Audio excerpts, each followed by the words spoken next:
په دا وروستیو کې د پاکستاني پولیسو د جبر او ظلم وروسته هره ورځ د تورخم په همدې دروازه لسګونه کورنۍ خپل هیواد ته راستنیږي. عزت الله خان پاکستان کې څومره وخت تیر کړ؟ څه کاروبار دی پاکستان کې؟ راستانه شوي کډوال وایي نور د پاکستاني پولیسو له ظلمونو تنګ راغلي وو، نو ځکه خو یې خپلې د کډوالۍ بسترې په شا او بیرته د خپل هیواد غیږې ته ستانه شول.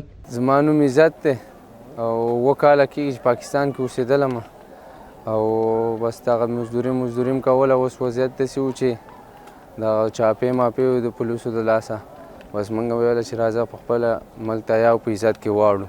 بس خپل ملک ته رالولو د خیره سره چې هر زمان چاپې غورځېږي د شپې ټایم 3 بجې غورځېږي، کله ماښامي ټایم کې غورځېږي، څه ټایم چې بس دې وسره برابر شو. بس دغه چله ډېر زیات حالت خراب دي. زمونږ دا و چې خپل وطن ته راشو، خپل عزت ولې خراب. د تورخم د کډوالو چارو مسؤل بخجمال ګوهر وویل پاکستان نه یوازې دا چې غیر قانوني کډوالو ته ځای نه ورکوي، هغه کسان هم دوی ته سپارلي چې د قانوني اسنادو په درلودو بیا هم نیول شوي وو. او دغه بندیانو کې یوه مهمه خبره دغه ده چې په دې کې ډاکومنټ یا د اسناد لرونکي بندیان دي. اکثره اسناد پاکستان کې هم لرل خو بیا هم نیولې شوي دي او دلته موږ ته رالیږلي دي.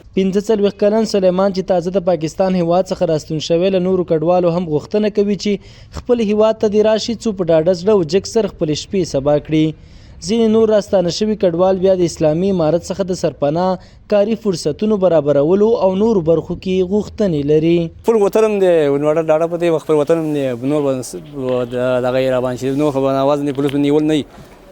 عزت خو مو په دغه په وطن خو یې که نه چې زه خپل عزت ولرم چې نه بې عزت نه یم چې هلته ځکه چې ونیول شم بچو سره بچي په هغه ځای پاتې شي تابوز یې امتحانې ته واټکول درکې ته. بس اسلامي امارت نه همدا غوښتنه ده چې په دې ملک کې کوم دا مشکلاتونه دي دا د پاکستان نه دا کوم مهاجرین چې راوړي د دې دپاره د سر پناه ځای نه جوړ کړي. 40 کاله کېږي چې موږ په پاکستان کې مهاجر یو، اوس راغلي یو دلته. نو د مهاجر ورونو ته ټولو ته امارت اسلامي باید د کاروبار او د چا چې دلته ځمکې نه پکار ده چې امارت اسلامي د دوی سره مکمل تعاون وکړي، کومک وکړي. په ورته مهال مسؤلین بیا ډاډ ورکوي چې د کډوالو بیرته راستنېدو ته بشپړ چمتووالی لري او دوی ته هره ورځ په تورخم عمري کمپ کې خپلې لومړنۍ مرستې هم رسوي. د ننګرهار د کډوالو رئیس مولوي باز محمد عبدالرحمن هوریت راډیو ته وویل د امیرالمؤمنین حفظه الله د یوه فرمان په اساس ننګرهار کې د کډوالو لپاره 40,000 نمرې هم منظوري شوي دي چې نږدې راتلونکي کې به راستنه شویو کډوالو ته د ویش لړۍ پیل شي. او د موږ الحمدلله د کډوالو دپاره ټول خدمات دلته د موږ د مشرانو په هدایت باندې هر وخت د وزارت طرفه د ریاست طرفه موږ تعقیبېږو او موږ ته هدایت کېږي د دوی د هدایت مطابق موږ دلته خدمات وړاندې کوو او ورته کړي دي.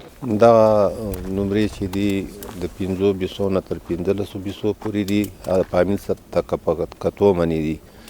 نو 15 بیسو 10 بیسو 15% انشاءالله کار بشپړ شوی ده. دغه 100% باندې کار روان دی. په راتلونکي لنډ وخت کې به انشاءالله دا کار بشپړ شي. پاکستان له تیرو څو کلونو راهیسې د ژمي په مهال افغان کډوال اړباسي چې خپل هیواد ته راستانه شي. اوس چې یو ځل بیا پر هیواد د ژمي یخې څپې راغلي، پاکستان پر افغان کډوالو ځمکه راتنګه کړې ده. عزیز الحسن نعماني، حریت راډیو، ننګرهار.